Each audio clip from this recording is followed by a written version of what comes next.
There are some products that are just so revolutionary, they just pull demand. But for the most part, those are exceptions. And a lot of people just use that as a cliche, hey, we're the best in our industry. And fundamentally, that's usually not true. Allan Dib is a best-selling author, marketing strategist, and entrepreneur whose book, The One-Page Marketing Plan, has over 1 million copies sold globally.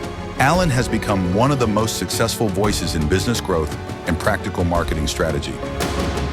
The worst mistake you can make is to say, yep, we do everything. We do SEO, we do web development, we do brand design.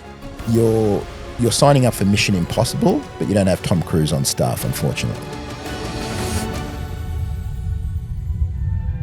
Over 1 million books I've sold, and nobody's ever asked me what my why was. They just saw the book, they thought what it will do for them. You know, Steve Jobs wanting to change the world or make a dent in the universe or whatever, nice story, but that's not why I'm buying the hardware.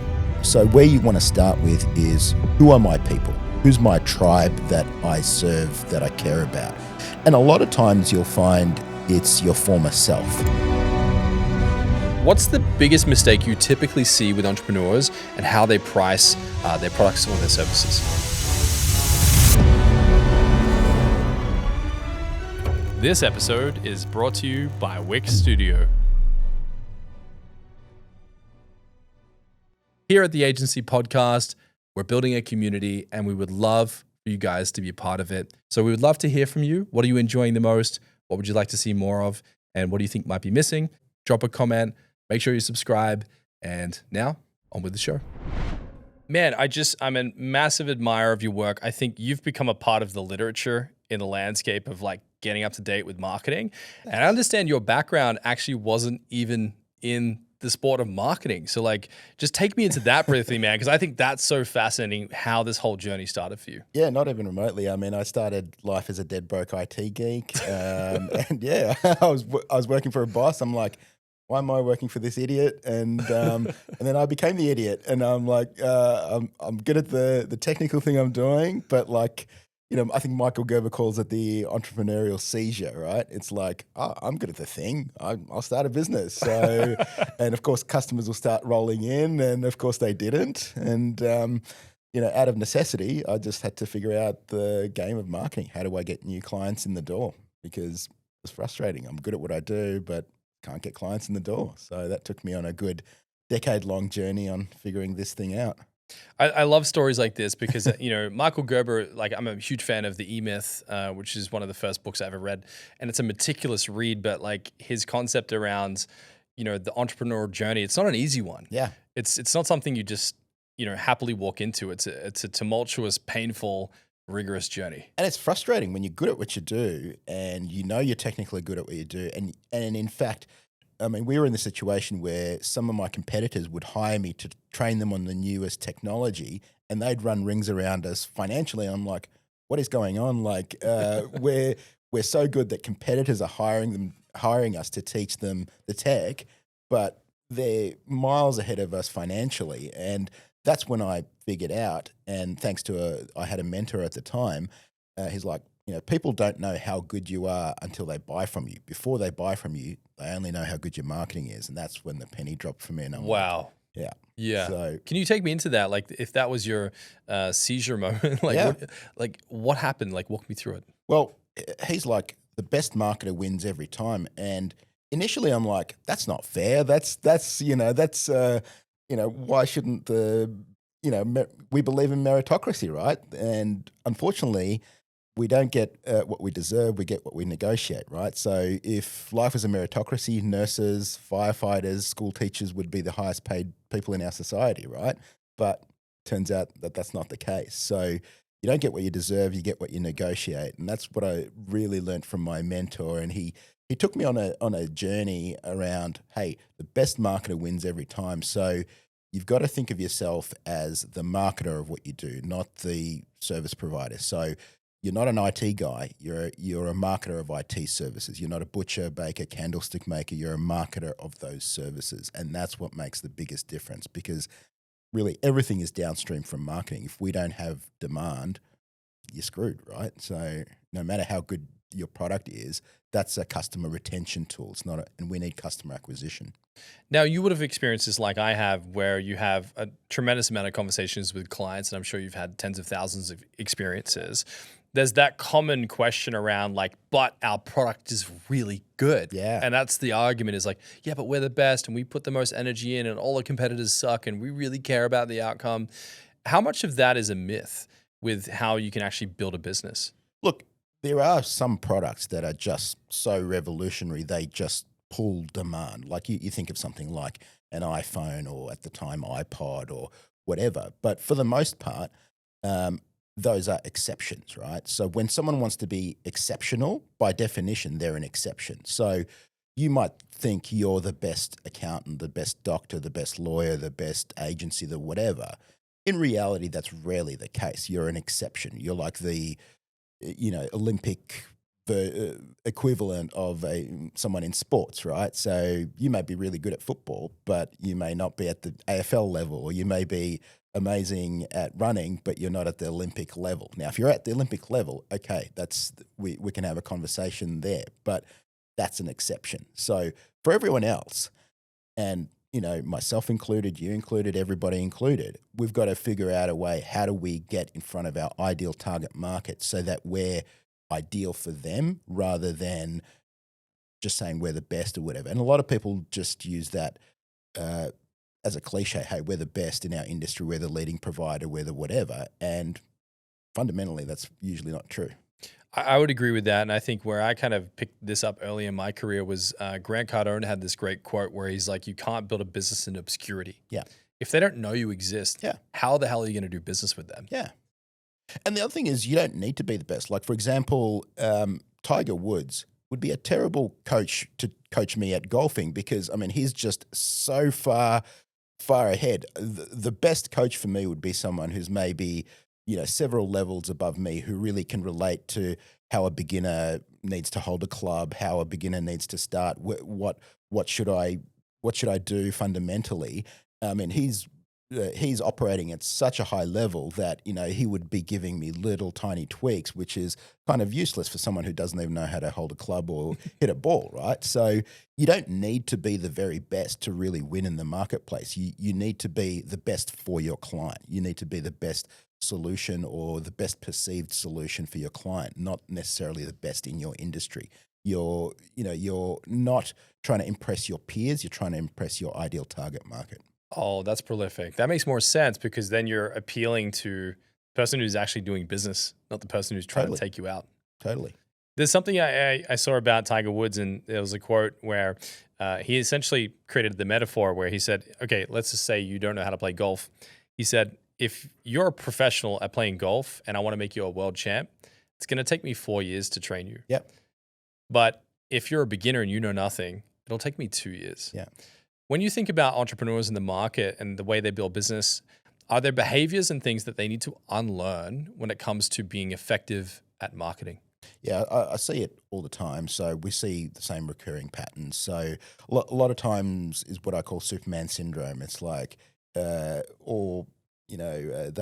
kind of the vanilla ice of their industry. So I'm dating myself here, but if there was a problem, I'll solve it, right? Yeah. So and so there's that Superman syndrome where I'll take on the problem, everything comes through me, and they become that bottleneck. And it becomes, in the beginning, that's great. Everybody doing everything in the business, them being the Superman who solves all of the problems, them having all the knowledge, all of that, that's great.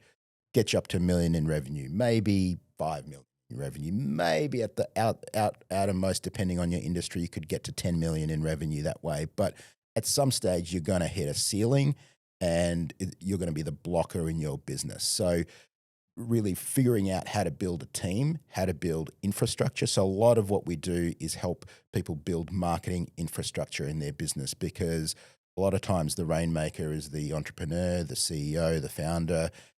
They're the best person to sell. They're the best person who clients always want to connect with, all of that sort of thing. And so that's just a massive, massive growth bottleneck. And everything has to go through them, every decision, every piece of content, every idea, all of that sort of stuff. And so massive, massive roadblock. So see that all the time. And so the answer to that is, how do we build a systemized process that marketing gets done, whether you're in the office, whether you're out of the office, whether you're traveling, whether you're whatever, right? Busy on the next project, talking to a client, all of the rest of it. I'm excited to get under the hood on this because I think there's a lot of people potentially listening to this that feel like they are the bottleneck in their business. And I know I've experienced this, I'm sure you have, where it just feels like you need to solve every problem. Yeah. And if you don't, things aren't going to work out. It's going to be the worst case scenario. Yeah. So I want to start with something that I feel like is quite potentially contrarian, but I think is awesome, which is a statement that you mentioned, which is start with buy, not why. Yeah. What do you mean by this? Look, you run a branding agency, so I'm sure you've had every stupid branding discussion on the planet, right? And so, I mean, I've been on a call with entrepreneurs so many times where they're like, I'm looking for my why. You know, I need to figure out my why. I'm like, dude, you manufacture screws for, industrial car parts, right? Like, so don't worry about your why. Let's figure out, how do we create more value for your target market so that they value what you do more, so that we can charge more, so that we can deliver a lot more value. And so really, at the end of the day, no one cares about your why. And I'd suggest, whether it's you, me, nobody cares about my why. Maybe my wife, maybe my mum. Other than that, people want to know, what value do I deliver? Nobody's ever asked me with the over 1 million books I've sold what my why was. They just saw the book. They thought that it'd deliver them some value, and they worried about what it will do for them. Like, they don't care what my why was, and frankly, it's kind of irrelevant. So, this kind of comes up in branding discussions. Like, back in the day, I used to do kind of like corporate consulting, and we're working with a telecom company, and they want to figure out their why and, their brand purpose and all of that. And we spend 2 days breaking our heads and come up with, we connect people with ideas and content or some shit like that, right? So at the end of the day, we sell broadband internet, right? And never had a customer ask, what is your why? They want to know how fast it is, how much it is, how quickly we can get it installed, all of that sort of stuff. And so this kind of discussion just becomes irrelevant. Every time I hear that, I know, man, the person's been sucked in by Simon Sinek, which, look, hats off to the man. A great hook. Really, really well done. Amazing speaker. I love the guy. But this stuff is just a lot of fluff, and really, most of the time, just distracts people from the core focus of where they should be heading. So there's something around this that I want to play with you on. Sure. Because I think that a portion of our listeners would totally agree with what you just said. And then a portion might be like, well, hang on a second, I'm a fan. I'm thinking about like what you're saying here, and I would agree with the part that the client is essentially a narcissist. And what I mean by that is, like, if you think like a true marketer goes, all the client cares about is themselves, their outcome, their means, their benefits, their perks, their motives, their drivers. In the event where you see a brand with a why attached to it, is it something that adds meaning to the person in some cases, or are you just flat out saying, like, honestly, it just comes down to the intrinsic value exchanged? So it's definitely above the intrinsic value, and I'd love to delve into that, where we talk about brand, because brand is all about going above the intrinsic value of what you do. But so, for example, I'll give you an example. So Tom's shoes, right? So they, you buy one, they give one away to someone in need. Love that, right? You get a good feeling. You get a good feeling, all of that sort of thing. Yeah. But if I hate the shoe, even that's not going to make me buy the shoe, right? That's peripheral. That's something that makes me feel good about the transaction. And again, I would say that's not really a why. That's really a marketing tactic, right? So True. So really, your why is kind of like, what your why is, right? So, we've got Simon Sinek drawing about, the first little circle, then the second circle, then the third circle, and people buy why you created that computer. No, I buy a Mac and I buy an iPhone because it integrates with all my stuff. It works really well. I can update it easily. It doesn't get hacked all the time like an Android or whatever. That's my why. That's the why I'm I buy Apple gear and stuff like that. So, Steve Jobs wanting to change the world or make a dent in the universe or whatever, nice story, but that's not why I'm buying the hardware. Now, when you're good friends with Donald Miller as well, as I understand it. So when you think about like the brand, like let's say the intrinsic value being exchanged, but then there's the value above it that kind of carries over with it, the feeling that's attached to it, the experience, the tone of voice, the design, all that kind of stuff.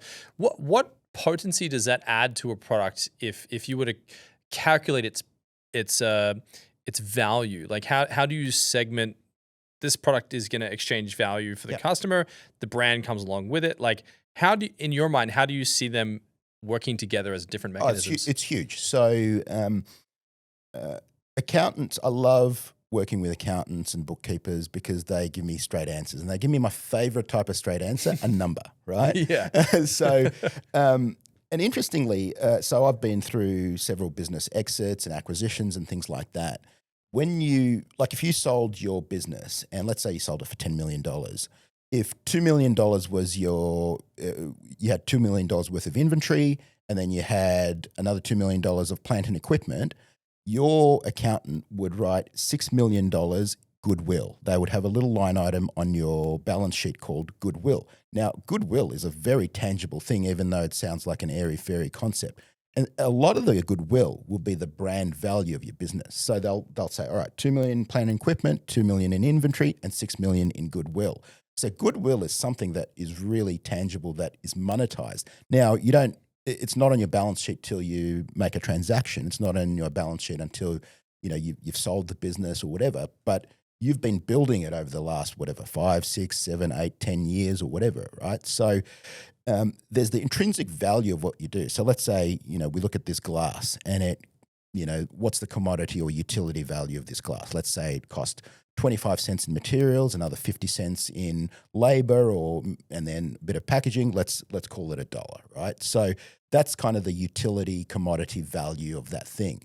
Now, if you have a strong brand, if people want to choose this glass over every other glass in the industry because you've got an amazing reputation, you've got an amazing story, you've got a whatever, the amount above the intrinsic value, that's your brand equity. So if you sold that for $5, there's $4 worth of brand equity in there, and that's super valuable. That's what makes a business super valuable, that brand equity that you bring into what you sell. Otherwise, you're selling a commodity. I love what you're saying here, because I think sometimes people can really oversimplify what branding really is. Yeah. I saw a great metaphor recently where it was explained that, if you think about a logo for a brand, and then you think of what the brand means, it's like saying, okay, you have a wedding ring, which symbolizes something, but the marriage is totally different. Yeah. So when you think about what the brand means to the consumer, if that goodwill is strong enough, if that equity is strong enough, you can sell your business at a force multiplier because of what the brand means. Totally. It's what it means, and it's the reputation with your customer base or your ideal target market. So think about this way. Imagine you're a knock at the door, you open it, and it's some random stranger at the door, and he says, man, can I crash at your place? I've got nowhere else to go. Well, you'd be like, who are you? Where are you from? And all of this, and maybe you'll help them out of the goodness of your heart, or but at face value, or whatever. You have no reputation. Exactly, here. You have no reputation with me. But imagine it was your best friend. You'd be like, dude, of course, help yourself to the fridge, stay as long as you need. What can I do to help, or whatever? They have brands. Exactly. Yeah. Exactly. Well, that's a great metaphor. Yeah. So that's exactly the way I think about brand is what's your reputation with your ideal target market, and then monetizing that. Because if you don't monetize that, it's kind of pointless, right? So if we look at the commodity value of anything that's got a great brand, whether it's Nike sneakers, whether it's Apple hardware or whatever else, the amount you're paying over and above the intrinsic value of the thing, that's the brand value. That's the value of the brand. So, iPhones are what, like $2,000 or whatever. They're probably $500 worth of parts, if that. So there's so much brand value in there. And whereas if you don't have that brand value, you're selling your phone for $1,000, $700, $900, whatever it is, the a lot of the sort of knockoff brands and things like that do. Clients want it all. A slick-looking website that can run their business and scale with their success. Wix Studio is built for that. Plan out your client's whole site in seconds with AI-powered site mapping and wireframing. Then when everyone's on the same page, jump into the creative, starting off in Figma or in the Wix Studio editor with super precise layouting tools like Grid, Stack, and Flexbox. Go above and beyond the brief with no-code animations, custom CSS, and built-in business solutions. And make your whole vision responsive in a click. And there's zero need to break a sweat when clients grow fast. A dynamic CMS with global design settings and reusable assets lets you turn one page into hundreds. Design smoother and deliver sooner. Go to wixstudio.com. Now, for our viewers out there, if you don't mind, I'd like to kind of play from your playbook.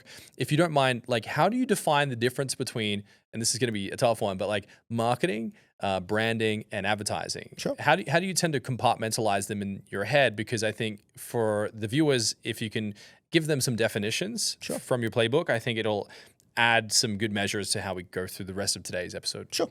So let's start with branding. So branding, as I said, is kind of your reputation or the personality of your business. So if you think about someone's personality, yes, how they dress is part of it, right? So, but that's not the whole thing. Like people obsess about colors and fonts and all of that. And yes, that is part of it.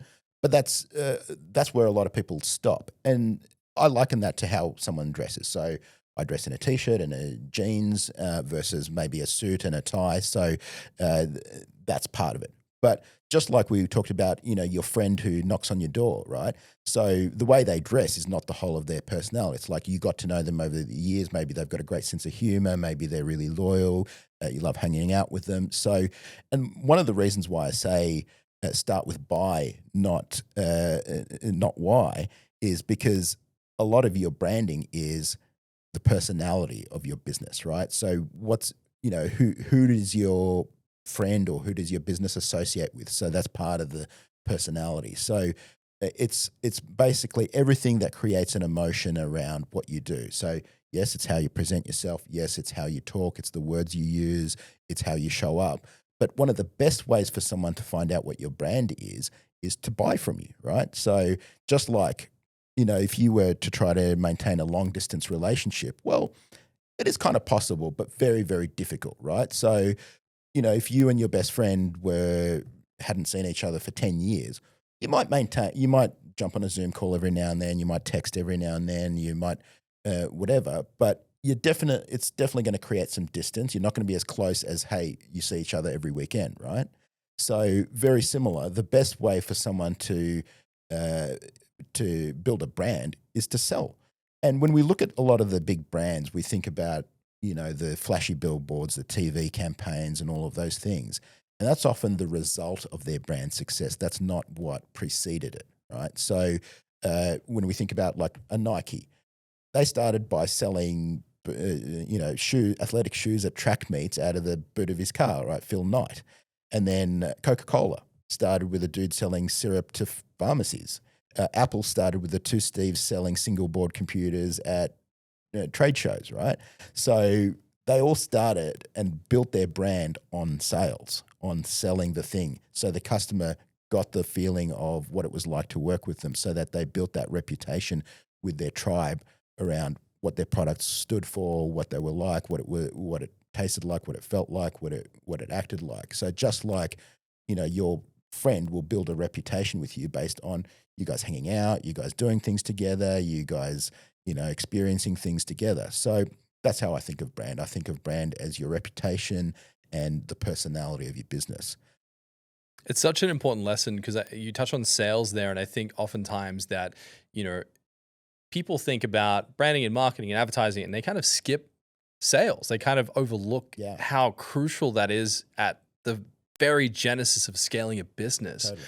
So when you think about sales and when you think about getting out there in the market for the first time, what are some things that founders should think about before they start branding and designing and all these other extra steps? Yep. How crucial is the sales process and how should they utilize it?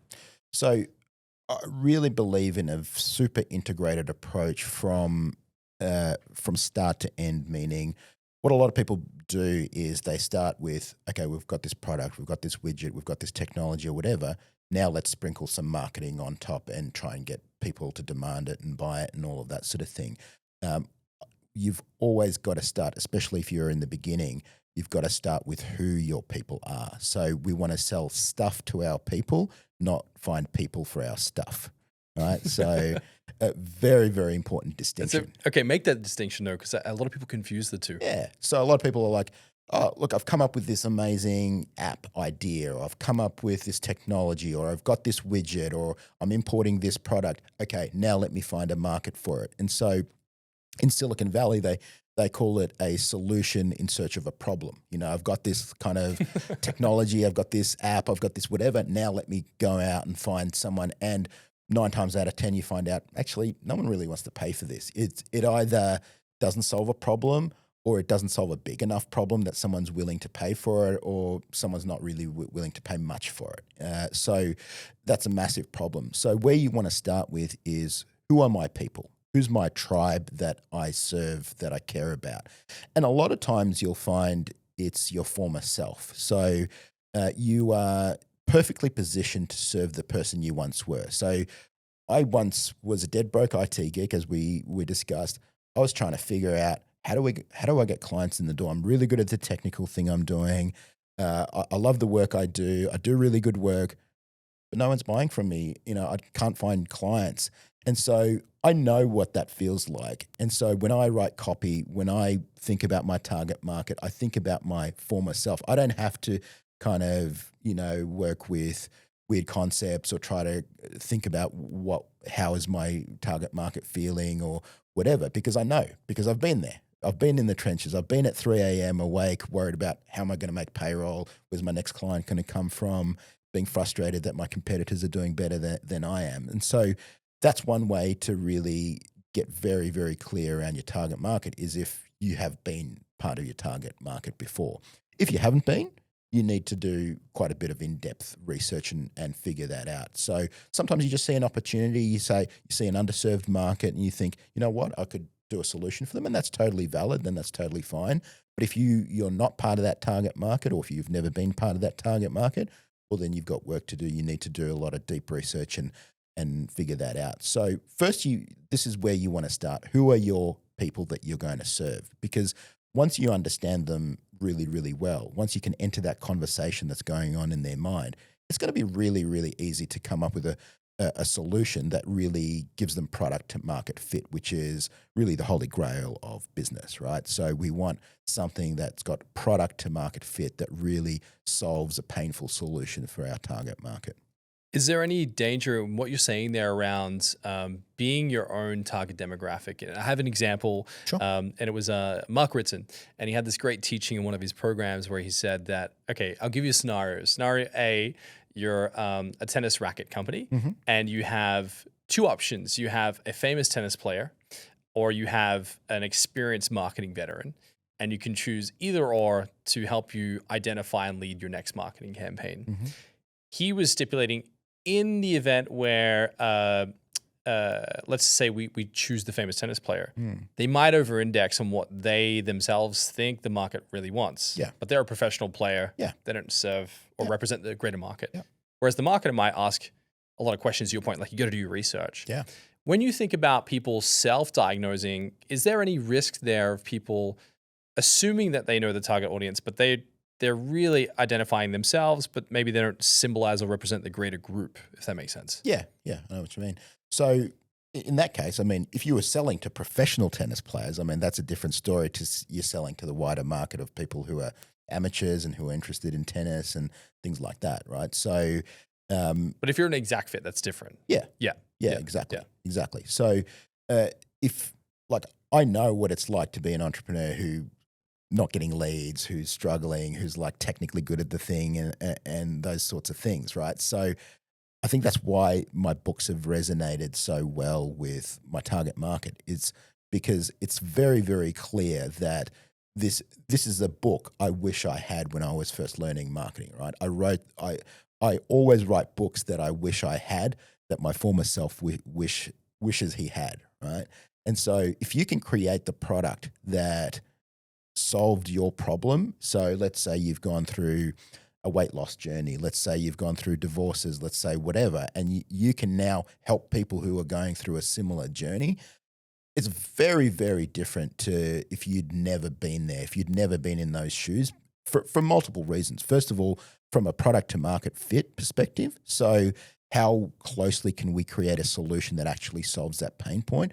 But also from a marketing perspective, because we want to enter that conversation going on in their mind and we want to connect with them emotionally. That's going to be very, very hard to do. Like, if I had to connect with a target market that I know nothing about, it's a challenge, right? And so it's not insurmountable. I'm going to need to do research. I'm going to need to figure it out, and I'm going to need to go deep. So it is possible, but it's way more of a challenge than if I had been there, if I'd been in those shoes. Which I think is why you're talking about the sales process being so critical. Yeah. So you say selling is the best way to build a brand. Yeah. Can you take us like way down the rabbit hole on what exactly you mean by that, and how people can do this for themselves, how they can rigorously test to make sure that they're building something that is super marketable to their target demographic? Yep. So early on, what we want to do is we want to figure out product market fit. So what product market fit means is we've got a painkiller to someone's pain, right? So if you think about, if you've had a splitting headache, and you open the cupboard, no, I've got no pain medication. You rush down to the pharmacy. How much selling does the pharmacist have to do to get you to buy pain medication? Not much, right? you're already there. Not much, right? So, and even if he doubled the price on you, you'd be like, whatever, like I just need to get out of pain, right? Like service stations or petrol stations, yeah. Exactly. So that's what I mean by product market fit. And so you can only figure that out, and often there's a trial and error component for sure. So, and often you can only figure that out when you're trying to sell a product. So the only definition of product market fit is, are people buying this? Are people buying? So it's not theory. It's not, I think people may buy this. I think people may want this or whatever. No, it's people are buying this and it solves a real pain point for them. You're selling painkillers. You're not selling vitamins. You're selling painkillers, right? So vitamins are nice to have, and maybe we want to prevent problems or whatever, but most people are much, much more motivated by painkillers. So is it a painkiller that's actually going to solve a problem for your target market? And that's demonstrated by buyers, So always test your ideas on check writers, or people who, what people do with their wallet, not what people do with what they say. In marketing, we call that revealed preferences versus stated preferences. A lot of people, sometimes people will do a survey or whatever. They'll say, hey, if I created this app or whatever, would you buy it? And people are, oh, yeah, for sure. I would buy that. I'd pay $20 a month for it, whatever. And then you go, oh, great, here's the sign-up page. Well, maybe another time. I'm not sure if I need this right now or whatever, all of that sort of thing. So you want to base it on people's actual behavior, not what on people say they will do, and not what people think they will do. Like, it's funny, like I saw I think it was on Twitter, and a guy posts this shirtless picture of himself, his muscles are popping and all of this sort of stuff. And there were tons of comments below saying, I much prefer dad bods and all of this sort of stuff.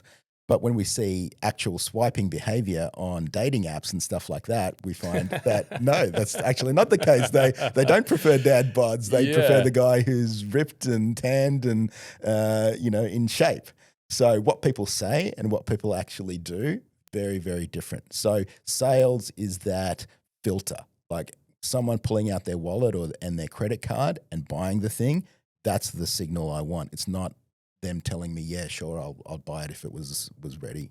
Right. So you're saying that when you get into a transactional state, the consumer, the client, the audience will transition from sure I would to, well, hang on a second. Yeah.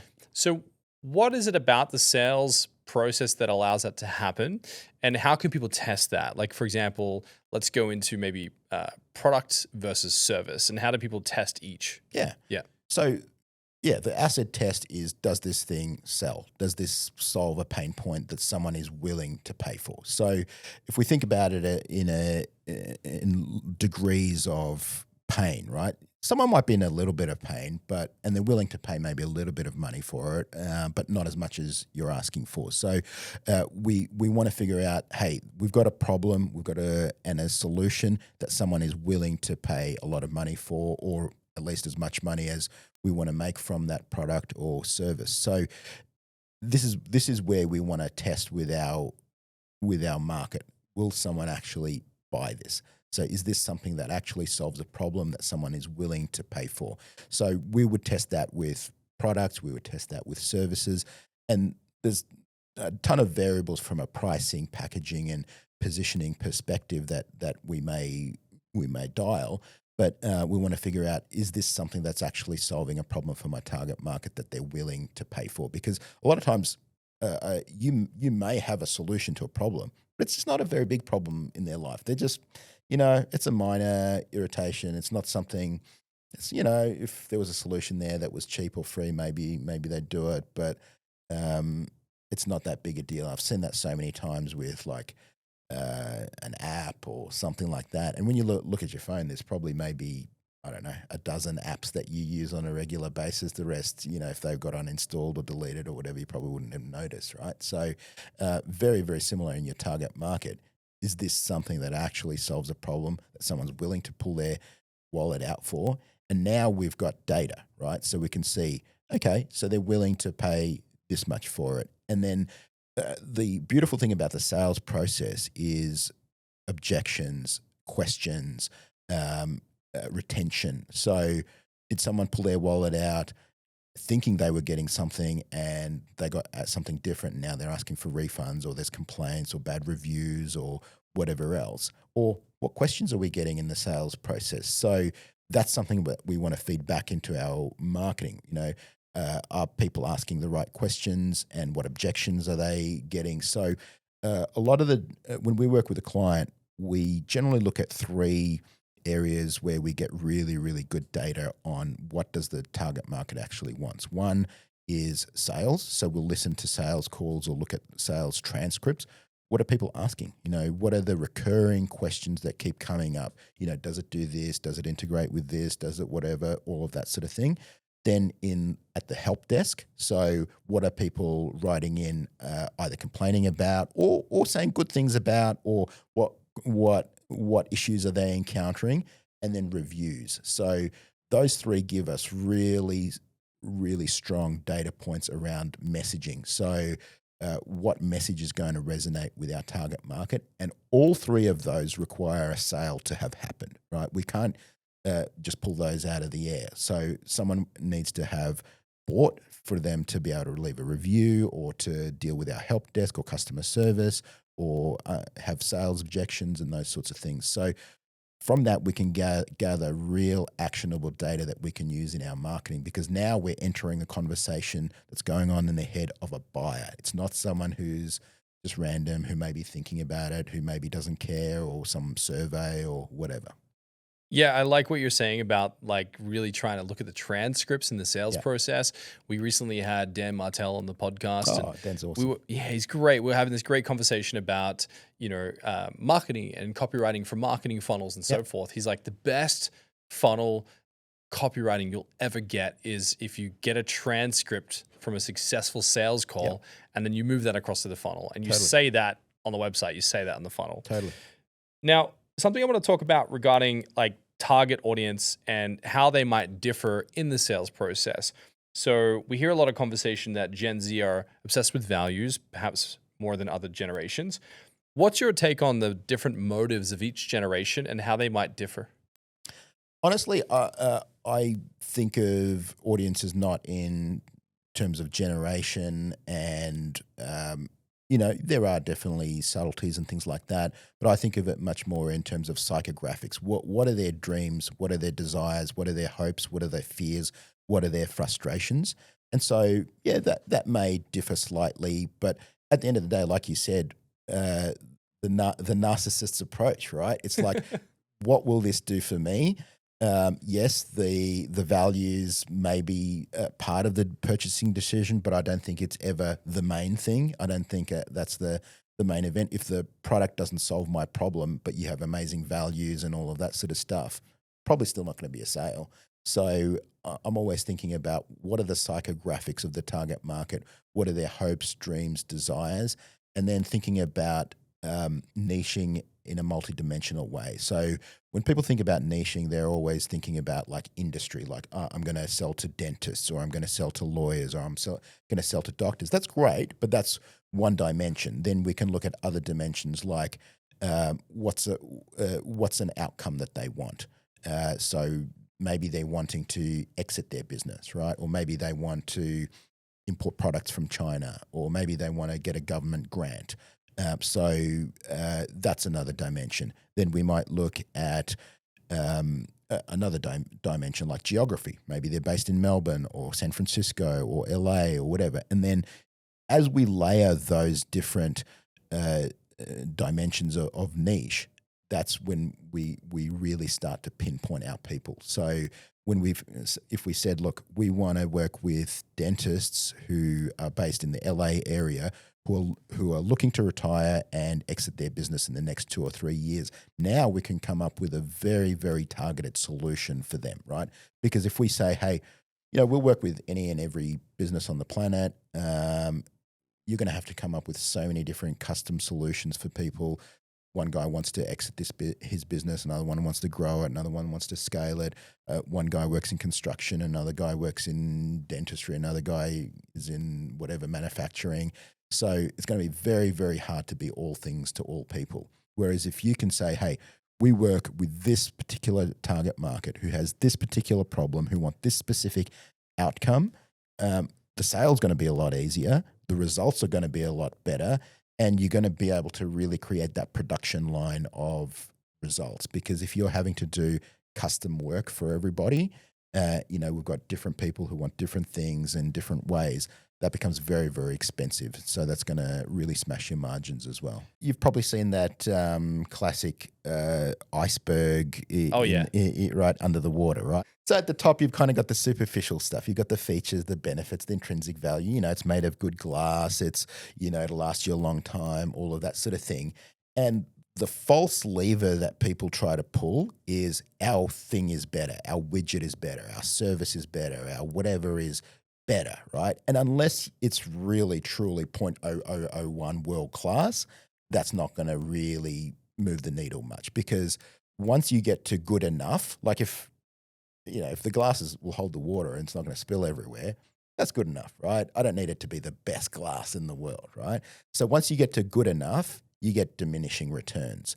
So the lever that you really want to pull to get now a little bit deeper is, can you deliver it faster? Is it going to be easier to use? Is it going to be less risky? Is it going to have fewer side effects? So that's kind of like level 1 below the surface, right? Then if we wanted to go level 2 below the surface, it really comes down to story, right? This is the glass that King Louis III used, or whatever. Like if I ask you, like, what do you reckon the most valuable painting in the world is? Like just out of The Mona Lisa. Mona Lisa. Everybody says Mona Lisa. And so I think it was back in 1929. Do you know why it got famous?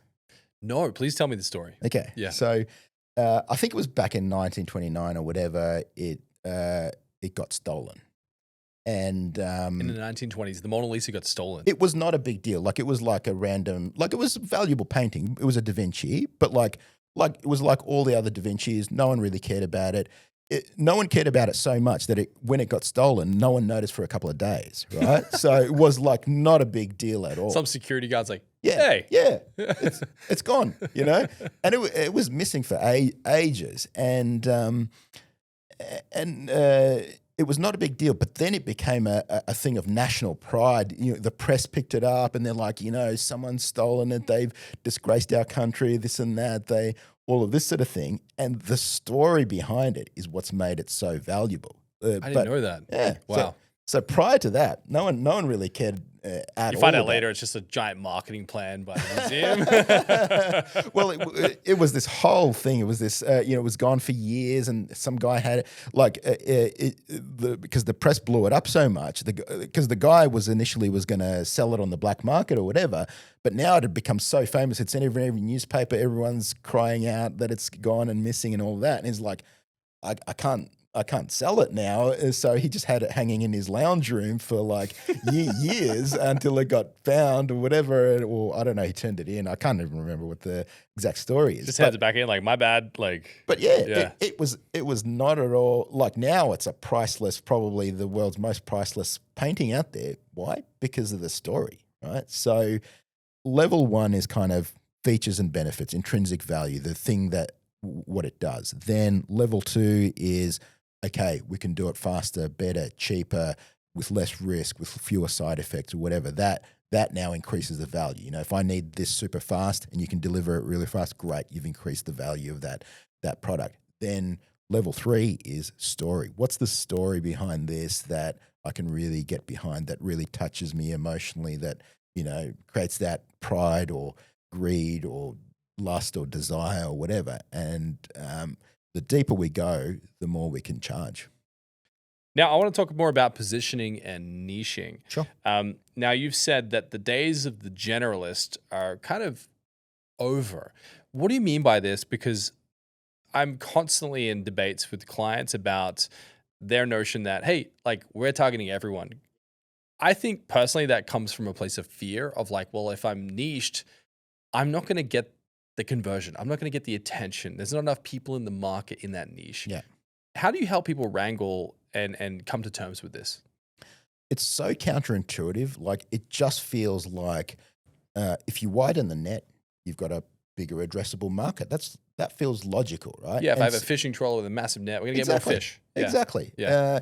And so it just feels natural. But the wider your net, the more general your message has to be. You know, like we talked a bit about earlier, right? So if I say, hey, my stuff is for anyone and everyone, then I've got to talk to the dentist, I've got to talk to the chiropractor, I've got to talk to the guy who's got $1 million business, I've got to talk to the guy who's got $100 million business.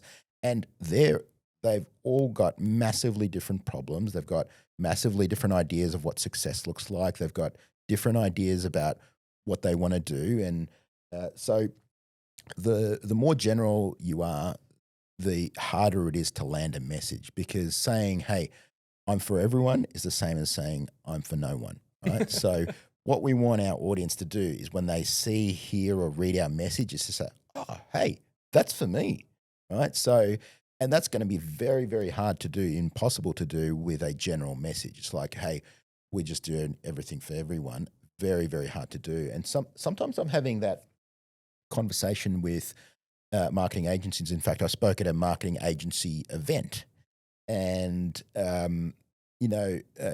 you run a marketing agency. I'm sure you would have run into this where, you know, clients just come to you and they're like, you know, solve all my problems. You know, like, and they're like, can you do it all for me? Yeah, do it all for me. Solve all of my problems. Make me go viral. Right? Yeah. And so, you know, the worst mistake you can make as a marketing agency is to say, yep, we do everything. We do SEO, we do web development, we do brand design, we'll do TikTok, we'll do YouTube, we'll do everything. You're signing up for Mission Impossible, but you don't have Tom Cruise on staff, unfortunately, right? So you're going to fail your client, not because you're bad, not because you're incompetent or whatever. It's just like there are people who are like experts at one slice for a particular niche. And there's no way that you're going to beat them at everything for everyone, right? So the agencies that really win are the ones who clearly know who their client is, what solution they solve for that particular client, and they do that at an exceptional level. So I'll give you a couple of examples. I know a guy who all he does is TikTok ads for coaches and consultants. That is it. So he has absolutely nailed that niche. He'll get bums on seats for webinars, for events, for whatever, and he just knows his craft and he can just roll that out over and over again. And another agency that all they do is get video testimonials for SaaS companies, right? So they know how to do that. They'll set up a Zoom call. They know the questions to ask. They know how to edit the video. And so, boom, you've now got a whole bunch of video testimonials on your SaaS product page. So I think you can't be too niche because there's 6 billion people on the internet. And well, that's a good point, because I think, gone are the days where you're geographically locked with your skill of expertise. Totally. Yeah. I mean, I've sold over 1 million books, and I would venture to say 99.99% of the planet has no idea who Allan Dib is, right? And so with 0.0001% market share, I can build a very, very good business. I've got a good personal brand. I've got an amazing business, make a lot of revenue, make a lot of profit, and hardly anyone on the planet knows who I am, right? So you don't need a huge market to do very, very well out of whatever you're doing. So is what you're saying here that there's more, a larger likelihood to close business when you have a niche versus trying to have a mass broad appeal? Yeah, far more likelihood. Totally. If you before we're talking about the example with Nike, right? Like today they're in every sport category, with every variant of every shoe you can imagine. But like you said, at one point in time, he had a waffle irons shoe in one color in the boot of his car. That's it. Yeah, that's exactly right. Yeah. And same with Apple. It was a single board computer for hobbyists who want to kind of tinker in their garage with a personal computer, right? So that was a very, very specific target market. Now, and once you crush one target market, like let's say you're really dominating this target market, great. Well, now let's add another and another and another. So you can add other verticals, other horizontal niches. Yo, my name's Dane Walker, and I am disgustingly obsessed with branding. I had to figure out a way to do branding every single day, so I branded myself.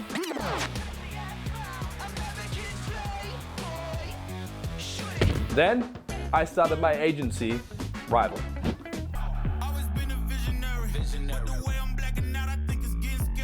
And hired a team of branding mavericks hell-bent on creating brands so good that they'll make your competition shit their pants. So here's the thing, you want your brand to go viral, and Rival makes brands go viral. That's why we're offering you a free 30-minute branding session to get an expert's opinion. If you don't believe me, the proof is in the pudding. Here's what clients have to say about Rival. Rival is trusted by brands like Nutrition Warehouse, Light My Bricks, and Vumi. So if you want to absolutely smoke the competition and make your brand go viral, hit the link below and book in your free 30-minute branding session. So what about the argument around, okay, like if let's just say I have 2 or 3 perhaps radically different psychographics within one brand system. How do I solve for the marketing in that case? Like I don't want to have a schizophrenic landing page that talks to everyone at the same time. How do you manage that from a marketing standpoint? So what I would do is often I'll work with a client and I'll say, look, let's export your entire customer base out of your CRM or your Xero or your accounting system or whatever, and just sort them for me from best client to worst client. So at the top, best client is like, oh wow, you get a phone call, it's going to mean something good. It's going to mean good news, more business. They're calling to rave about something that went well or whatever, or tell you some good news. You always want to answer it. You love hearing from this person. At the bottom, it's like, oh, God damn it, like not this guy again. Like what's he complaining about now? Like, complains about price, pays late, difficult to work with, always wants to talk to the CEO, whatever it is. And so rank them from best to worst. At the top, you'll find other clients who pay you the most. They're the funnest to work with. They pay on time. They're easy to work with. You love working with them. At the bottom, they're just painful, pay late, always complaining, never happy, whatever, right? So we start from there. And then often you'll find that those clients up there, almost without exception, they make up like the most of your revenue, and you probably spend the least amount of attention on them. You're spending most of your time putting out fires and appeasing the guys who are complaining the loudest and always creating problems for you. So what we want to do is potentially even fire the bottom 20% of clients You don't have to fire them, but often it'll just free up so much resource that we can just double down and focus on our ideal target market. So you'll find that at the top, you'll have your ideal target market, and there'll be a lot of commonalities. You'll find commonalities either in industry, in demographics, in psychographics, in size of business, type of business, whatever it is. And so we want to do more business with those kind of people, and then less business with some of those. Now, in the beginning, sometimes you can't be as discerning. You're like, we need all the revenue we can get. That's fine. No worries. You can decide whether you want to take them on. But the target market at the top, the ideal target market, they're the people we want to actively go after. They're the people we want to create content for. They're the people we want to advertise to when we're doing our advertising and targeting. They're the people that we want to use the right messaging and language with. They're the people that we want to really focus on. They're the people we have top of mind. Now, if somebody outside of that target market comes to us and we want to take it on because we need the revenue or profit or whatever, you can decide, that's fine. Look, I'll take this on. It's not an ideal fit client or whatever, but I'll take them on. So as long as you're doing that deliberately and you know what you're doing, but you're still focusing your resources on attracting your ideal target market, that's fine. That's such a good exercise. I'm going to encourage a lot of people I'm working with to do that. Super powerful. Because I think in the event where you're like, man, who is our target audience? How do we discern what it is and isn't? That's a great exercise. What should someone do in the case if they're looking at their current list of clients and let's say they're like, yep, happily would fire the bottom 20%. What should someone do if they're looking at their target audience list and saying to themselves, well, the audience we want, we don't have them yet? Well, usually you'll have had some experience at least, even if it was in the past or whatever. But if you're looking at your business and all of your target market is wrong and you hate them, well, you've definitely done something wrong. You're screwed. Yeah. And I mean, rebrand. You'll often find that was a result of your messaging. Sometimes, like I was talking to someone who was like, hey, I want to do like a 5-day challenge to attract clients or whatever. And I'm like, dude, you're going to be attracting people who've got more time than money, right? People who've got money. Like I want the solution yesterday. I want it now, and I'll just pay to get it done. Like I was working with a couple of years back. We were doing our own rebrand, and I was working with a web developer. And of course, we're on a call, and he tells me the price. I go, no problem. And then, of course, I ask, how long is it going to take? And he goes, oh, well, we've got to migrate the HubSpot. We've got to set up the Webflow, blah, blah, blah, all of that, right? And he's going, I reckon it'll take 6 weeks. And when a web developer tells you 6 weeks, it really means 3 to 6 months, right? And I said to him, look, I will pay double if we can get it done in a week.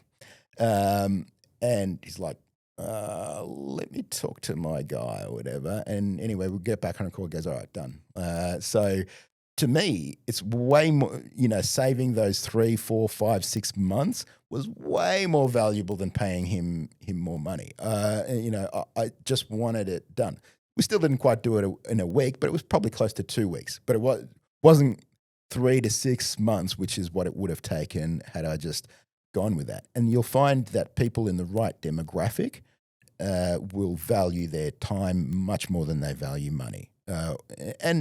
It depends what demographic you're operating in, right? Some demographic will drive all the way across town to save a few bucks on something, and they've got more time than they've got money, right?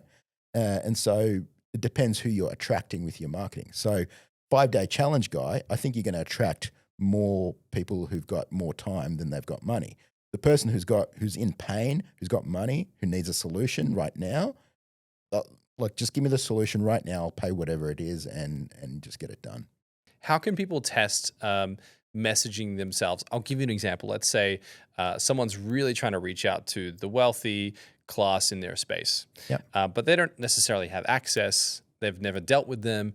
What are some things people can do to presume how they can then position themselves for future clients?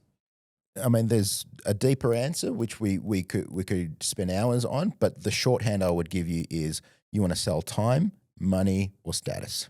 So that's, if you can save me time, if you can elevate my status within my peer group, if you can make me money, then as someone wealthy, you've got my attention, right? So as you move up the totem pole of people that have, let's just say, little to no means of resources and then high agency and high resources, you're saying that it tends to come down to time, money, and status. Yeah, and especially time. Like once you've got money and resources, I mean, your most scarce resource becomes time. And I mean, we can get a bit philosophical about this, but really what money is just stored time or stored value, right? So, so money is just like an IOU for your time, right? So everything like the most scarce resource is time. So if I've got a lot of money, my most scarce resource out of anything else is my time. I would agree with that, because typically the more wealthy people are on a sales call, from my experience, is like, how long is this going to take? Yeah. You got 16 minutes. 16 minutes? Okay. Like you have this almost like this, they cut through the noise. Well, the most interesting thing is you can hardly ever get them on a call. They'll usually do most of the business over text message. It's like, yep, just get it done. Like, I think of my own behavior. I'm not massively wealthy or whatever, but I've done okay.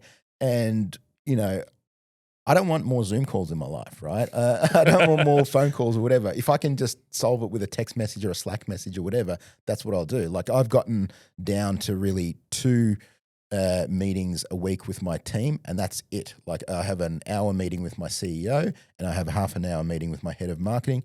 That's my meetings for the week, right? So other than that, I'm doing stuff that I enjoy, like podcasts, like writing, like traveling, like whatever, right? So most of the stuff that I would do, and in my experience that high net worth people do, is just over text. They're just like, yep, get it done. How much is it going to cost? How long is it going to take? Whatever, right? So make it easy, frictionless. That is your path. When it comes to the genius zone, do you think that that's why potentially entrepreneurs can burn out, is because they're working on stuff that they don't really want to be doing? Like how many people do you think are really dealing with this? Tons. And, the best hack I've ever found is just staffing your weaknesses, and also just figuring out the guy who's got the answer to your problem. So I spent so many years just trying to hack things away at trial and error. In school we get taught you've got to figure out the answer to all the test questions, right? So if you're really good at English and your friend is really good at maths, you can't team up and say, hey, you do all the maths tests, I'll do all of the English tests, and we'll team up. That's called cheating. That'll get you expelled, right? Whereas in business, that's exactly what you've got to do. You've got to say, hey, I'm really good at this stuff, so I'm just going to focus and double down on that. You're really good at that stuff, so you're going to focus and double down on that, and that's how it's going to work. So the school system completely doesn't prepare us for entrepreneurship in any way, shape, or form. So it's completely opposite. So you're giving me flashbacks to high school. I had one of my friends I used to catch the bus home with after school was like a total bookworm, and we used to play video games together, but he liked homework. Yeah. He liked, solving problems like that. But I remember saying like, hey man, like you could probably sell this. People hate doing this stuff. And he's like, well, I can do all your homework. So I'd pay him $20 a week to do my homework and all my assignments and all the rest of it. And then I was like, this is great. Then I started going to school and saying to my friends, hey, I got a guy who can do all your homework. Give me $50. And I was doing commerce at school. I'd take $50 a week. I'd give him 20. I'd use the 30 to buy lunch. Perfect. So like, I get your point, but that's the whole idea of like entrepreneurship, is to find a problem, identify a problem, solve the problem, and put a team together that do the things that you're not great at. That's it. But you're the identifier, you're the curator, you're the one putting it together. That's it. And that kind of comes back to when we talked about Superman syndrome earlier on. Like in school, we get taught that we've got to solve all the problems. We've got to figure it all out. We've got to do the test. We've got to, and that does not translate to entrepreneurship at all. At best, you'll just hit a scalability cap. At worst, you're going to fail in your business. Okay, so with pricing, and I just want to really dive into some of the psychology around this, because you've talked about it in your book. Now, when people think about pricing, they often don't think about the actual price tag itself being a part of their brand plan. So how does pricing actually affect someone's brand perception in the market? Like, take me into the science of how that works. Sure. Yeah. So there's three things when I think about pricing. There's the price, obviously. There's the positioning, and then there's the packaging. So price, positioning, packaging. Price, positioning, packaging. So let's talk about each. So price, let's think about like a little scale that we've got here. And so Warren Buffett says price is what you pay, value is what you get. And so kind of obvious, but think about it on a scale. Like if the price of something is below the value, that's a good deal. Everyone wants a good deal. I want something that's more valuable than the price I'm going to pay. Now, and the wider that gap is, so if value is right up here and price is down here, this is a great deal. I'm in. There's product market fit. This thing's gonna fly off the shelves. No brainer. Whereas if price and value are very, very close, it's like, yeah, maybe I might buy it or whatever. If on the other hand, the price is more than the value, we've got no deal. And in fact, you might even call it a scam, right? A scam is something where it costs something, but there's no value, right?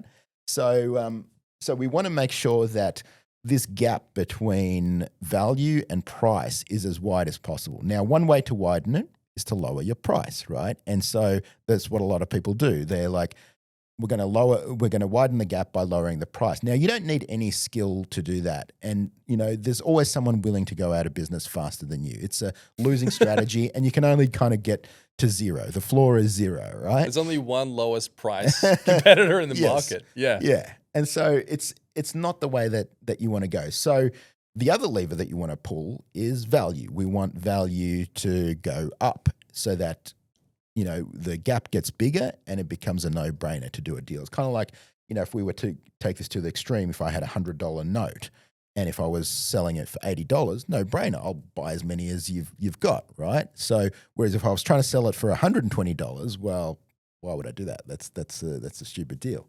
So we want to widen that gap. And I mentioned earlier a few factors that you can use to widen that gap. The first one is speed. Can I deliver the thing faster? If I'm in, we talked about the web development service. I was willing to pay double because we got speed. The next is ease.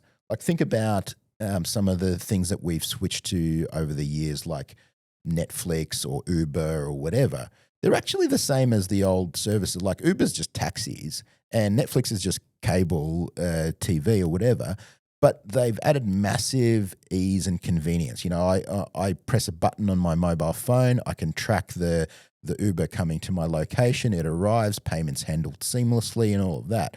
So it's the old thing, but it's just more convenient. Netflix is just TV, but we got rid of the ads and I can do it on demand, right? So I don't have to wait for a particular day or time or whatever to watch my favorite show. I can binge watch it anytime I want on demand. So it's just the old thing, more convenient. So if we can do it faster, if we can do it more convenient, the next lever is risk. Can we reduce the risk associated with it? And risk has kind of two elements. It's like it could be the perceived risk that you won't deliver on your thing, but it's also a lot of times people look at the risk involved in themselves. They don't believe, like I might believe you're the best fitness trainer on the planet, but I don't believe that I can stick to it, the exercise plan. I don't believe in myself that I'll stick to the diet or whatever. So, that the risk element goes both ways, and you've got to address that. You've got to say, you know what, I'm an amazing fitness trainer, and I know how to get people to stick to the program. It's going to be really easy. I'm going to give you the whatever, right? And then the final element is side effects. I want the thing, but there's these negative side effects to it or whatever. So, I want the new car, but I'm going to have to service it, and there's no place that I can take to service it within 30 minutes of where I live or whatever else. So if you can address those elements, you widen the gap. So if you can deliver faster, or if you can do it more convenient or easier, that increases the value. If you can reduce the risk, if I've got more certainty that you'll deliver or that I'll be able to implement whatever it is, or if you can remove the side effects of whatever it is, it automatically becomes more valuable and I can charge more for that. So, for example, I'll give you an example from my own life. I've changed accountants maybe 3 or 4 times in my business career. And I've never changed accountants because the new accountant was a better accountant than the last accountant. They've all got roughly the same bag of tricks. The reason I change accountants is because the other guy's more responsive, he's faster, he's more on the ball, he'll reply to my email. We can get on a phone call quickly or whatever. So it had nothing to do with the core thing that they did. It was not because he's a better accountant, not because he's the best or whatever, just because turns my phone calls really quickly, responds to emails, whatever. So often it's these peripheral things. And we work with a lot of clients and we survey their clients. We ask, hey, what do you work with, Dane? If we surveyed all of your clients, I bet we would uncover stuff that you didn't think of. And often people are like, people work with me because I'm an amazing lawyer or I'm a great doctor, I really care, or whatever. We talk to the clients and we're like, you know what? The reason I work with him is because of this thing that they never thought of. He's super responsive, or he cares a lot, or they always answer the phone, or whatever, right? Whatever it is. And it's almost always peripheral to the main thing you do. So I call that doing the common thing uncommonly well. Something I want to shift gears into, because I love what you're saying here about the side effects and making sure that like people are having a better experience and you're mitigating risk and so forth. And it totally makes sense to me. Something I want to understand that you teach really well is flagship content and building assets, not just ads. So you say founders need to build marketing assets like, I guess, people that build wealth or compounds financial assets. Yeah. Like, what do you mean by this, and what might be the first step? Sure. So if you think about, like, people talk about, hey, the rich just get richer. And the reason that the rich get richer is because they've got assets that generate cash flow. So if you own real estate, you can generate rental income. If you own stocks, you generate dividend income. And so in the absence of assets, in this case, we're talking about financial assets. In the absence of assets, you've got no other choice but to use labor, right? And so in the beginning, unless you've inherited wealth or whatever, you're exchanging labor for money, right? And yes, maybe your labor gets more valuable as you get more skills and things like that. You get paid more and more, but that's going to reach a cap pretty quickly, right?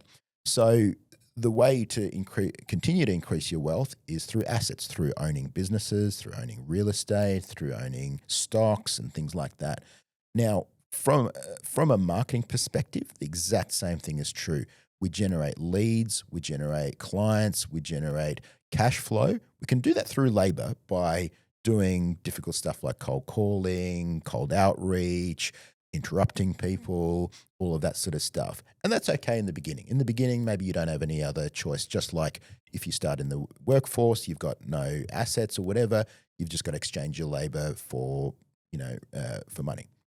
But as soon as you possibly can, from a marketing perspective, you want to build marketing assets in your business. So things that generate leads, things that generate clients, things that generate revenue without you having to create labor for it. So to use an example from my business, it's my book. So this is an asset that every single day generates leads. People come into our business saying, hey, I read the book, I want to join the coaching program, or tell me more about this, that, or the other, or whatever. I get invited onto podcasts. I get invited to speak. It opens doors that would never have been open to me had I not had this asset in my business. So it's an asset that just keeps generating leads. And it doesn't have to be a book. It depends on your business, depends on what your strengths are and things like that. For you, it's this podcast. This is a super powerful piece of content where, attracts an audience, people get to know you, people get to connect with you, and generates lead flow, generates goodwill, generates that revenue. So a really key cornerstone in my book, Lean Marketing, is your marketing should be so valuable that people would potentially pay for it. So in my case, I mean, I don't make tons of money from the book. I make a little bit in royalties or whatever, but it's essentially free, right? You can get it on Kindle for like $2.99. People can listen to this podcast for free. But it's so valuable that there would definitely be a segment of an audience that would pay a subscription fee to listen to this podcast because it's amazing content, right? And so what you want is you want to create a positive externality. So Externality? Yeah, externality. So an externality is an economic jargon. So if you've studied Economics 101, an externality is a side effect of an economic transaction. So I'll give you an example. I'll give you an example of a positive externality and a negative externality. A negative externality is you've got a factory that's manufacturing products and it's blowing dirty smoke up into the atmosphere. So economists would call that a negative externality. It's creating a cost to the community that's, people are now breathing in dirty smoke, it's causing smog, all of that sort of thing. So that's a negative externality in the community. So I'm manufacturing all of these products, I'm getting the benefit, and the cost is going out to the community, right? And so a positive externality is where you create a positive effect to people not involved in the economic transaction. I'll give you an example from my own life. So maybe 5-6 years ago, we built a house and we're high up on the hill, and then just overlooking my balcony is my neighbour's backyard. And they spend all day long in their backyard gardening and weeding, and they've got a beautiful fountain and all of that. And I sit on my balcony and I enjoy that beautiful garden. It didn't cost me anything. I don't have to water it. I don't have to weed it or whatever. So they've created a positive externality for me, right? So You're just up there, thanks, I'm like, yeah. I mean, they get to enjoy it for sure, but they pay for it, right? So I get to sit on the balcony. I look at the beautiful garden. I look at the little fountain that they've got, and I enjoy it. And it's a positive externality. It elevates the street, elevates the community, all of that sort of thing. So from a marketing perspective, historically, marketing has been a negative externality. So we interrupt people, we spam people. Now we've got AI slop all over the place. And so for a very long time, that was how marketing and advertising was done. It was just like, we're going to spam people, we're going to interrupt people, we're going to send ads, we're going to send interruptions and things like that into their life, and a small percentage people will buy. So we were creating this massive pollution in the atmosphere with our marketing and advertising in the hope that a small percentage would buy. That's incredibly wasteful because first of all, we're creating a whole heap of bad will. Like every time you get spam, you're like, God damn it, and you send them to the spam folder or delete it or whatever, right? So it's creating bad will. And remember, earlier we were talking about goodwill. We want goodwill, right? Because goodwill, we literally monetize that from a branding perspective. So you're creating bad will. You're getting a very, very low conversion rate. You're annoying lots of people. And it's kind of soul crushing to have to speak to 1,000 people to get one conversion or whatever. So what we found is that a better way to approach it is with marketing that creates positive externality. We want to positively affect people that will never buy, just like you do with this podcast, just like I do with my book. I mean, probably 99% of people who read my book will never buy anything from me ever, and that's totally fine. They got value from the book. It created some goodwill. If I help them, that's great.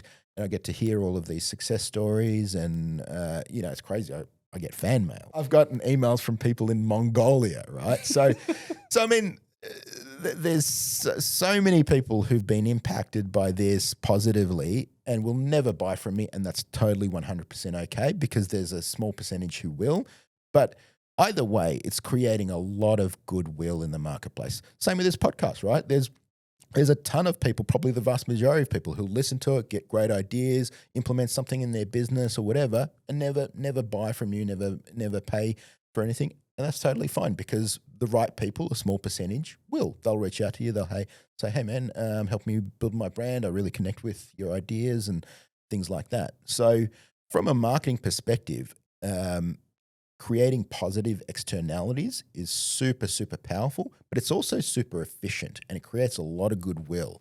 There's so much goodwill that's created. And even if someone's a non-buyer, they may refer somebody. They might say, hey, you got to read this guy's book. And so many times that's happened. Someone who's not bought from me, but referred someone or given a copy of my book, and they've connected with us or connected with our piece of content.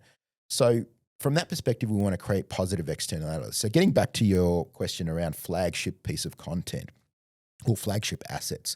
A flagship asset is something that creates a positive externality. It's a piece of content, or it's a tool, or it's an experience that creates a positive externality that you're famous for. So, like I said, in my case, it's my book. In your case, it's your podcast. So what's a piece of content, or what's a tool, or what's an experience that you can be famous for in your ideal target market that even if somebody never buys from you, that still creates a lot of value for them? And importantly, it kind of crystallizes some of your uniqueness. It shows them how you're different.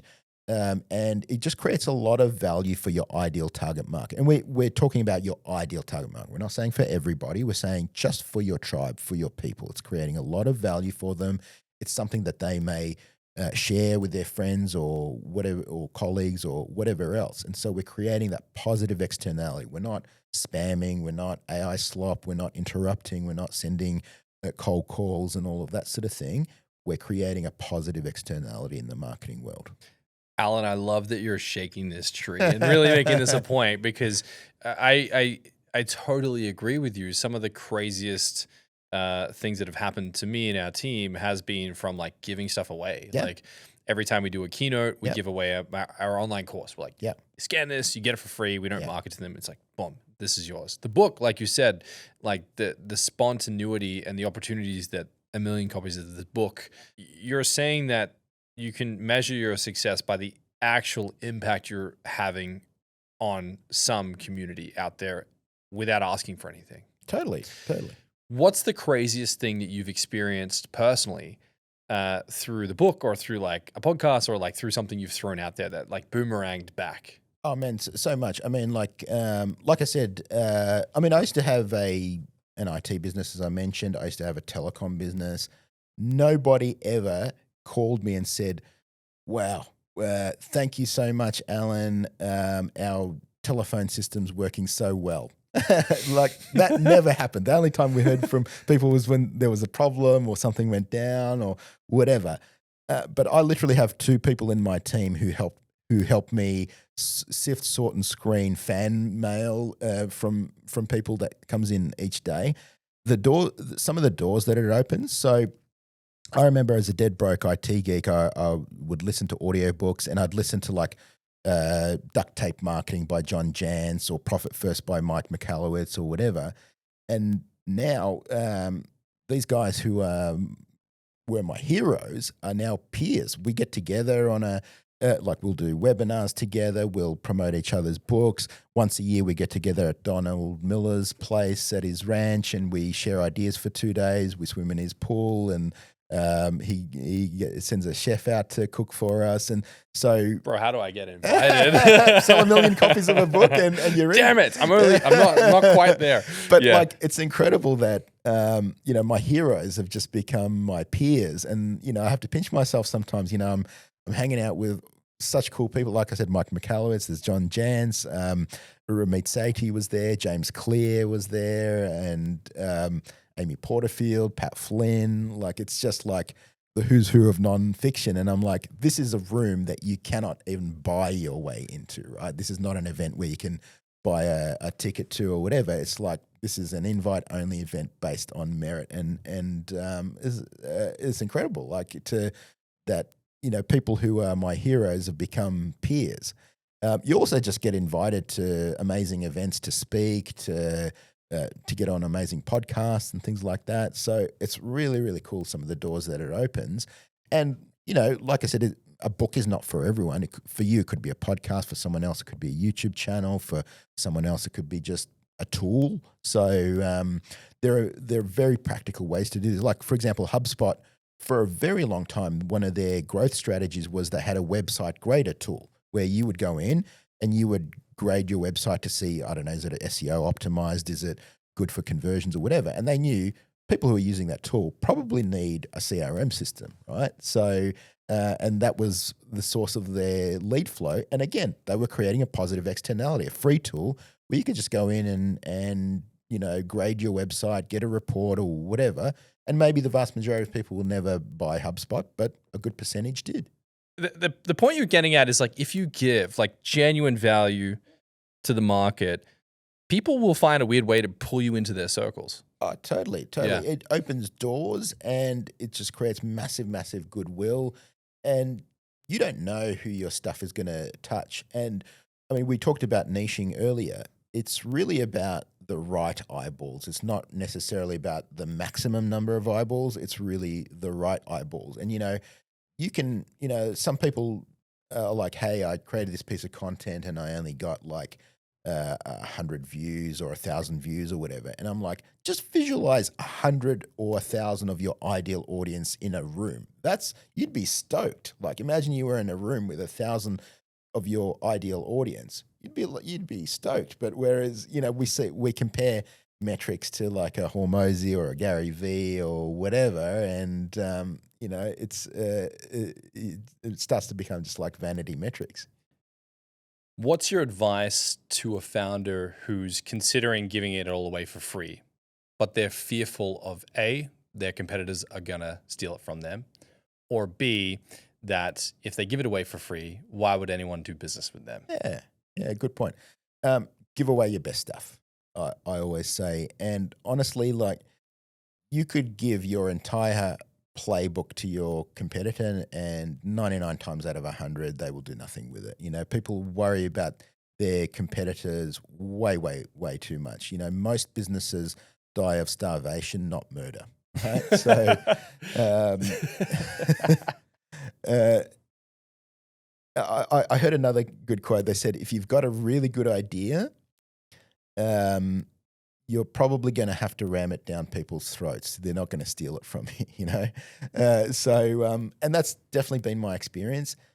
Give away your best stuff for free. And the question becomes is, hey, why would people buy your stuff? Well, exactly the same, because it's a different experience working with you. Like, just the same as, I can stream Taylor Swift for free on Spotify or YouTube or wherever, but people pay thousands of dollars to go see her in concert. Why would you do that if you can hear the music for free? Because it's a different experience. Because reading the book for $2.99 on Kindle, it's a vastly different experience to being coached one-on-one with one of our expert coaches who takes you through the whole program, who helps you implement it, who helps hire the right people and all of that sort of thing. So, and there'll be a segment of the market who are like, look, just help me fast track this, right? Now, I've become one of those people. I mean, I'll read a book by someone, like if I'm trying to solve a problem, I'll read the category defining book in that industry, but 9 times out of 10, I'll reach out to the author or their team and I'll say, hey, just help me fix this, because I can muddle my way through it and try and figure it out and do trial and error and all of that sort of stuff. But that's going to cost me time, money, energy, and it's going to end up way more expensive than if I just say, hey, guide me through this safely, So the right type of audience will want that experience where you're guiding them and taking them through the whole process. Allan, closing question. This whole podcast that we've created, the whole idea behind this was, how do we find people that are taking massive agency in their life? Yeah. And how do we create a moment where we can make some of what they're doing transferable to those listening? Yeah. This is a question we ask everyone, which is, what does high agency or taking agency mean to you? To me, it means just living a rich life and, understanding that it's all on you. And, it's something that I've really learnt over the last few years, especially as I've gotten older, is that particularly I noticed this from a wealth perspective, and I noticed it from a health perspective. No one's calling me up and saying, "Hey, Allan, you're in your late 40s. You should go do these medical tests. You should do this preventative care. You should do, a DEXA body scan, or you should do whatever." Right? They're going to wait till something's broken, and I come and they say, "All right, let's figure out how to fix it." So it's all on you. And, that was seems kind of obvious, but it was kind of a revelation to me. I'm like, the whole system is built around break and fix. Whereas if you want to have an amazing life, if you want to have a rich life, you've just got to take it in your hands. And same with wealth. Again, no one's ringing you up and saying, "Hey, you should take 20% of your revenue and just put it in S&P 500 or an index fund or whatever." They're like, the default is you put something into super, or if you're in the US 401k or whatever else, and then hope for the best. And, maybe it'll work out, but probably it won't. Whereas now I spend probably like a day a week on wealth, right? I'm like, I'm trying to figure out what are the tax strategies, what are the investments, what are the things I should be aware of. And no one's doing that for you, right? So high agency is all about finally the penny dropping that it's on you, whether it's health, whether it's wealth, whether it's fitness, whether it's business, whether it's whatever else. No one's coming to your rescue. So something you provided us with is we have some of your links to your different programs, your courses, your team, your books. We're going to attach all those links to this episode for anyone listening to this. Just whatever platform you're on, click on the descriptor. You'll have access to all of that. Before we close, Allan, what can people expect in the future from the one-page marketing plan and future books? Yeah, so all of my books are about helping simplify marketing, helping you become a master of marketing in your own business. So we just talked a moment ago about agency. It's about taking control of marketing in your business, not relying on anyone external, not hoping that it just fixes itself, not hoping that your team will fix it for you. It's what do you need to do to build a marketing infrastructure in your business, because it's the thing that moves the needle more than anything else. We opened by saying, what's the difference between a great product or great service or whatever? It's really becoming, the person who understands marketing, the best marketer wins every single time. So if you're not a marketer of what you do, it's really going to be an uphill battle for you. And you have a second edition coming out. Yeah. Well, by the time this pod comes out, the second edition of the one-page marketing plan will be out. So I'd love people to connect and grab a copy if you'd like, and I'd love to hear from anybody. Get a copy, guys. I've not yet read Lean Marketing, but I've read the one-page marketing plan, and this is one of those books I hand out to a ton of people. Oh, amazing! Anyone who I meet who's like, I think I do marketing, but they're just building their business on referrals. I'm like, please read this book, get the audio tape, listen to it on Spotify. Like, for the love of God, like this will at least give them some foundation of like what the hell marketing really is and how they can do it lean and how they can do it immediately. Amazing. Thank you so much, dude. It's been a pleasure. I'm genuinely a huge fan. It's like a pinch myself moment to have you here. It's been a pleasure, and genuinely, man, thank you so much for joining us. Thank you, man. I appreciate it.